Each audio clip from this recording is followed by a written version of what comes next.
There is no starvation in Gaza, no policy of starvation in Gaza, and I assure you that we have a commitment to achieve our war goals.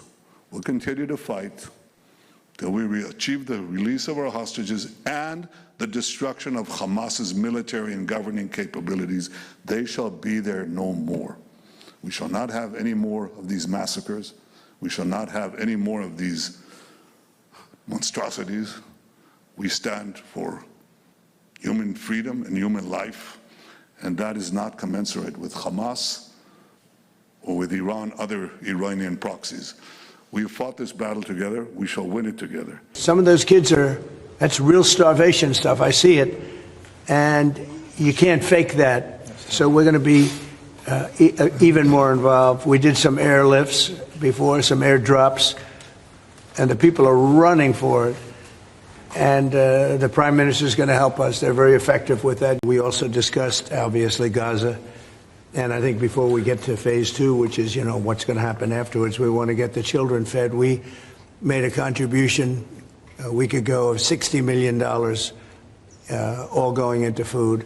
We only hope the food goes to the people that need it, because so much, as you know, when you do something there, it gets taken by Hamas or somebody, but it gets taken. But and we're prepared to help. We want to help. It's a terrible situation. The whole thing is terrible. It's been bad for many years, but it's great to hear you feel the same way that I do. We have to help on a humanitarian basis before we do anything. We have to get the kids fed. So we've been sending in a lot of food. A lot of the food that's been going there has been sent by the United States. I spoke yesterday with the president of the European Union, Ursula, who was terrific also on the subject, and she's going to play a big role also in helping us. So we have a good group of countries that are going to help with the humanitarian needs, which is food, sanitation, and some other things.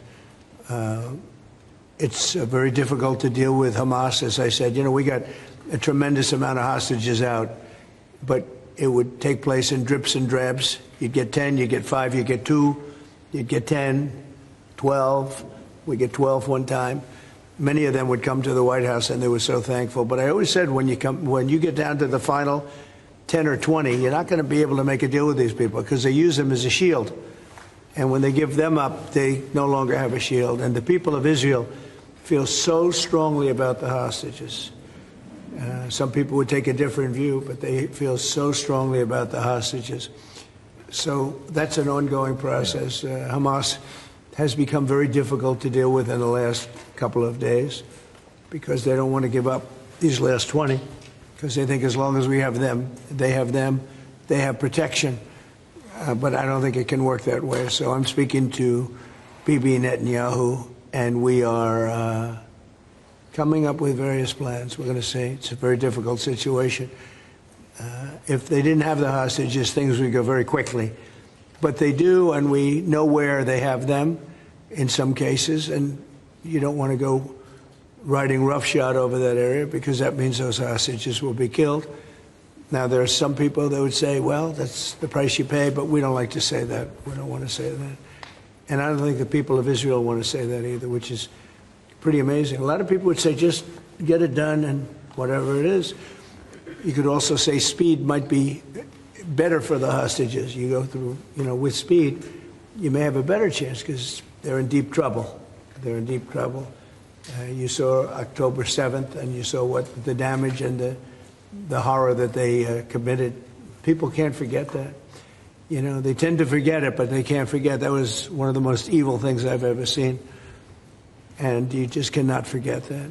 So we're very much involved. The Prime Minister's involved. I'm involved. And I think I can speak. We just signed a very big trade deal, the biggest of them all yesterday, right? And the European Union is very much involved in wanting to help with the Palestinians in terms of getting people fed.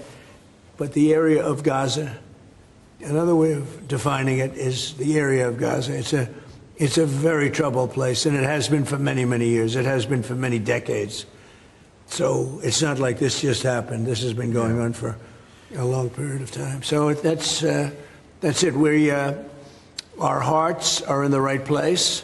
going to be working with the United States. We'll be helping with the food. You know, we have a lot of access to food. We got a lot of food ourselves, and we're going to bring it over there. We're also going to make sure that they don't have barriers stopping people. You know, you've seen the areas where they actually have food, and the people are screaming for the food, and they're 35, 40 yards away, and they won't let them because they have lines that are set up.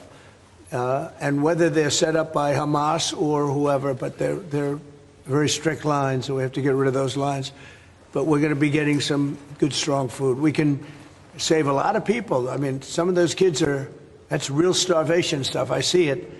And you can't fake that. So we're going to be even more involved. We did some airlifts before, some airdrops, and the people are running for it.